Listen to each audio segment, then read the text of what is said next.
বাড়ি থেকে চাউল এবং বাগান থেকে লেবু নিয়ে রওনা দিলাম কালিত সাগরের উদ্দেশ্যে। মিশন খিচুড়ি রান্না।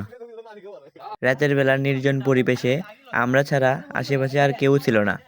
তারপরে বাড়ি থেকে নিয়ে যাওয়া বোঝাই করা খড়ি এবং পাতার থেকে চুরি করা খড় দিয়ে আমরা প্রথমেই জালটি ধরিয়ে নিই।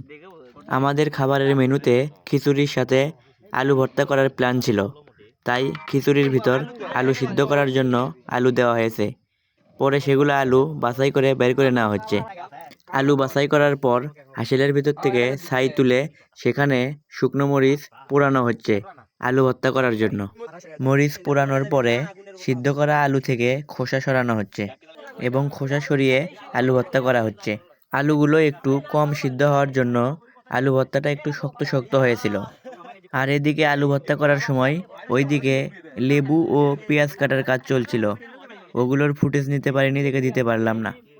আর রান্না হতে হতে প্রায় রাত 10টা বেজেছিল, তাই আর দেরি না করে আগে নিজের ভাগের খাবারটা নিলাম। তারপরে খিচুড়ির সাথে ভালো মতো লেবুর রস মাখিয়ে এবং সরিষার তেল দিয়ে মাখিয়ে খাওয়া শুরু করলাম। ততক্ষণে বাকি সবারও খাওয়া শুরু হয়েছে। সবাই লাইন ধরে মজলিসের খাবারের মতো খাওয়া শুরু করেছিল। যদিও এখানকার যাবতীয় সামগ্রী, পানি, লবণ, লেবু, পেঁয়াজ সব কিছু বাড়ি থেকে আনা, তাই পরিমাণ মতো খাওয়া হচ্ছে।